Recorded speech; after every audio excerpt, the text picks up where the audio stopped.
Okay, 2025 Jeep Wagoneer. We're currently in drive, coming to a stop sign. We're gonna come to a complete stop. And then, yep, there it went. Completely shuts off. I was in drive, didn't even put the car in park, completely shuts off, and I have to redo it. And then it throws, usually it'll say like power steering. Yep, there it is, right there. If anybody knows what this is, let me know. And to think that my wife wants to drive a Wagoneer. Guys, what we're talking about today is brand new cars, right? And we're not talking about the crazy monthly payments that they bring. We're talking about how they're completely falling apart. So not only are you hit with a $700 plus monthly car payment, but on top of that, the thing's falling apart the week after you drive it off the lot. Enjoy these. I just spent $50,000 on a car and the fuel tank won't fill up with gas. So here's the story. I went to go fill it up with gas because they didn't fill it up with gas for me. Gas tank would not take gas. I went to 2 different gas stations and the fuel pump would keep stopping, automatically stopping, and I couldn't put any gas in it, and it's practically on empty. I don't even have a quarter tank in. So I'm at the dealership. I told one of the guys about the problem. He's like, oh, my wife has that same car and she has the same issue. And I'm like, excuse me? I am not going to be dealing with putting the pump at the exact specific angle in order to fill up this car for the rest of my ownership of it. No, thank you.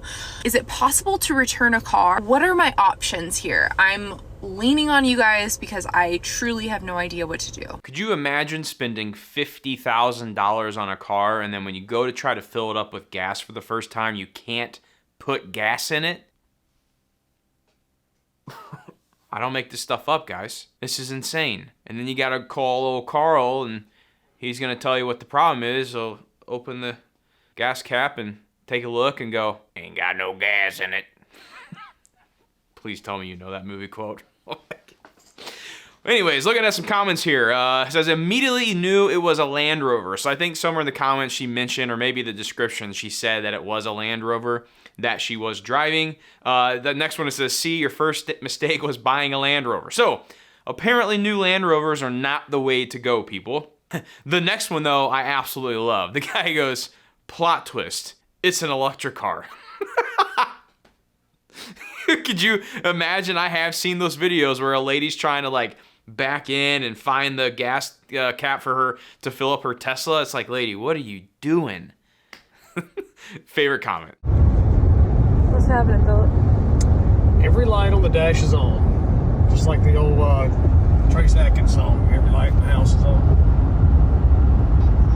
It's a brand new car, 2026 Corolla Cross, 30,000 miles on it.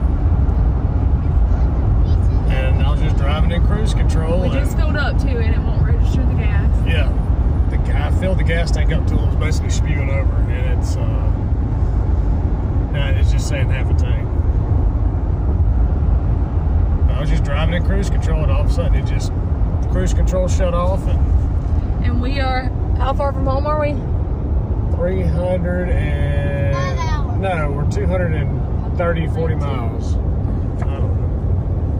We're in the middle of somewhere. Yeah, it popped up on here. We're in the middle of Mississippi somewhere. And we are headed home from our daughter's softball tournament, and it's driving. The Toyota dealerships are closed today, so there's nothing we can do. Yeah, I took it to the Oxford Toyota place, and they just changed their service department hours to where they're not open on the weekends. Lucky us. But the manager there had a little scanner. He said he got off Amazon. He hooked it to the car, and it said it was something to do with the sending unit. The fuel tank is stuck. It's not showing the fuel or whatever, fuel level. Toyota people, if y'all have had this happen to your car, let us know. And Toyota, this is unacceptable. Unacceptable. Hopefully we make it home. We will. Let's drive. Stay in the middle 2 lanes. Old dad in the driver's seat. Yeah, we're going to be all right. This thing's going to pull it out. I hope so. And that's shocking to see. It's a Toyota. Usually Toyotas are known to last for 200,000 plus miles. But I'll tell you guys this, you know what? You know what makes me feel good? Driving my 2009 Pontiac G6 with 220,000 miles on it. I like driving down the road with my windows down and music up loud. Take me back to the good old days of 2009. Blaring some A Day to Remember. Oh man, you can't beat it. Good times. But I will say, this makes me feel good. Like, that makes me second guess wanting to buy something newer. It's also that 2009 Pontiac G6 is still super easy to work on myself if I want to. These newer cars, as we're going to see here shortly, they're impossible to work on. You can't fix anything yourself. I'm in another rental. Want to know why? Because my car's in the shop. Getting its second transmission. Second. I dropped it off the day after Christmas. I picked it up January 22nd with the new transmission. And about 2 weeks after having it, it started shuddering again. And I thought, whatever, I'm just crazy trying to make problems out of nothing, whatever. Last week I got in the car and it started like shuddering, freaking out, and my transmission light came on. Whatever, we pretend things don't happen. So I turned the car back on and it was good to go. So we kept going. The more I started thinking about it, the more pissed I got. Whatever. So fast forward like a week, I take it to the dealership and hold on, I forgot. I scheduled the appointment originally for Saturday. I get all the way down there, which is like a 30-minute drive, and they're like, oh, are you leaving it? And I'm like, no. And they're like, oh, well, we don't have a diagnostic test reader here today, so you're gonna have to bring it back on Monday. Okay, whatever. Yesterday was Monday. I brought it in there. Go in there, and they're like, hey, are you leaving it? And I'm like, no. And they're like, well, to do this, and this, it's gonna have to be here a couple hours, so let's put you in a loaner. Okay, whatever at this point. So they put me in the loaner, I go about my business, and around like 4 yesterday, 3 or 4, I get a call. Hey, so we're gonna have to replace your transmission again. What? I would go insane if I just had my transmission replaced and they want to do it again. There better be some warranty or something there that's going on that they're gonna replace the second transmission on the house, because I would refuse to pay that damn thing.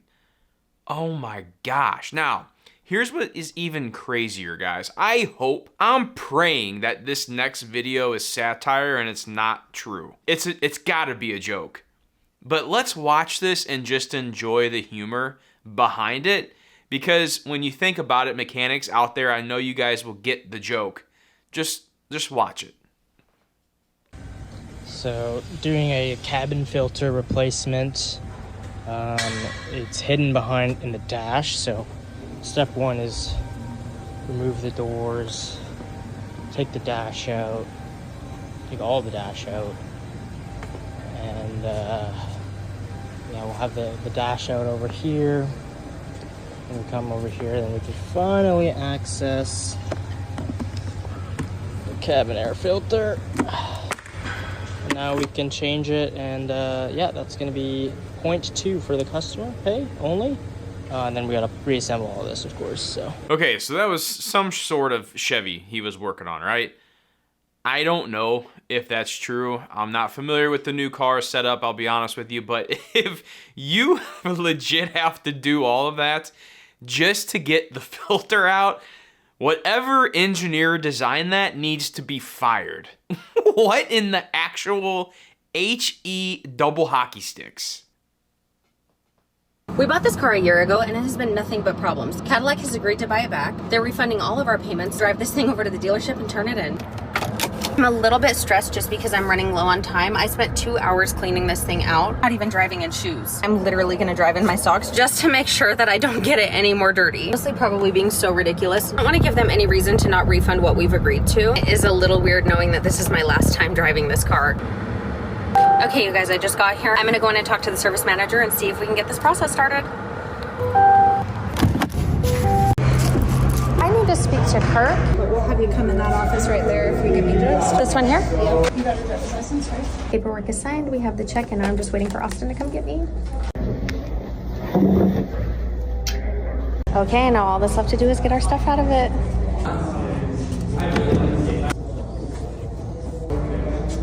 We'll never see this thing. I feel super relieved. I told you not to stress about it. I have had anxiety all day. I've probably been driving my husband crazy, you guys. I woke up at literally 4 and could not go back to sleep over this. But we got our check, paperwork signed, everything's finalized, so we're good to go. Woo! I'm a happy girl. There is something about car life and maintenance and dealing with bullcrap like that that is just so stressful, especially when we're talking potentially tens of thousands of dollars on the line here. Luckily, the dealership did a good deed for this couple and, gave them their money back and the payments they made. But sometimes it doesn't always happen. Sometimes people literally get the short end of the stick and then they're stuck with a problem car that they've spent tens of thousands of dollars on that they thought was going to be reliable, and then it ends up being a hunk of what. That's another reason that prevents me from wanting to go spend more money on a newer, fancier car, is because I know there's just going to potentially be problems with that too down the road, to where right now I know exactly what I got in my car. I know exactly the quirks, the things that may be going out soon, like some things I'm going to have to put some money into if I want to keep investing in the car, and I'm okay with it. I feel good. But this is crazy. We're boycotting new cars. In case you missed it, this is what's happening in the car industry this week. Right to repair and driver monitoring. So the head honchos actually met with the president last week to discuss new laws that would ban people from fixing their own cars. Meaning no more changing your own oil or having Joe at the shop check your brakes. Of course, they say it's for the safety of the customers, but I've been doing my maintenance for a long time now, and to me, it sounds like a money grab for a failing industry. Then there's Ford's patent for monitoring driver biometric. That means they can watch like your eye movement and facial expressions, and then if they decide that you're impaired, they can keep your car from driving. Once again, all under the guise of safety, but I bet an insurance company would pay a pretty penny for this information. I don't know about you, but I'm gonna keep my car running as long as possible because I'm not about to put another dollar in these people's pockets. Could you imagine that? I mean, I've heard stuff also coming out about people having to pay for subscriptions just to drive their car. The iReader capability, that's kind of scary as well. I mean, you think about this and it's like, where's the future going here? And I'll be honest with you, ultimately, I'm okay with just hopping in a car and it taking me where I need to go, where I can continue to keep working if I want to, and hopefully not have to worry about all this crap. That would be the best case scenario for me. Also, another reason why I've thought about buying a Tesla, because how nice would it be to just let the car drive for you? I mean, that would be absolutely incredible. Okay, so we've saw some nightmares. We've seen some new cars, the troubles they're having, the crazy amount of work it takes to replace a cabin filter. So now let's look at some cars that have known issues up front to prevent you from maybe buying one of these cars. There's some brand new cars that have horrible reliability scores that caught me by surprise. First, the new Mazda CX-90. I love these, so I was actually upset to see that they're horribly unreliable. I have timing chain issues very early on. That's scary to see. They have transmission slipping issues. Don't love that. And other reported electrical issues. Next, we have the Kia EV9. I like these. I like big EV. They have battery cell issues, so part of the batteries need to be replaced. That's, the lifeblood of the car. And they have screen freezing issues reported left and right. Next up, Ford Explorer. I can't stand these anyway. They have transmission issues. Shocker, Ford transmission issues. They have suspension issues, leaking struts. That's shocking for a brand new car. The compressor for the climate system. These all sound like pretty big ticket items. Really goes to show you how important it is to do research, even when buying a brand new car. Most of us think, oh, buy a brand new car, you don't have to worry about it. Apparently with some of them you do. Yeah, and to go back on the first video that we watched, I've heard a lot of problems with the Wagoneers, the Grand Wagoneers. They're beautiful cars, don't get me wrong. My wife would love to drive one, but I refuse to buy something that I continue to hear bad things about, and then now we're seeing it on video. What's another car that I continue to hear bad stuff about? A lot of Kias are getting a bad rep right now. There's a lot of Kia cars out there that have been falling apart, that are brand new. I hear, personal stories about this. So that's something to just be caution, right? And to make sure if you are going to potentially be buying a new car or newer car, to make sure you do your research. And if you're buying something used, pay $150 to have your local mechanic take it like a full look over, inspect the car fully before you go drop tens of thousands of dollars on the car. Have them do a full point inspection. drive it, test the brakes, all of it, before you actually sign the dotted line and pay that money up front. Guys, thank you so much for watching today's video. I really do appreciate it.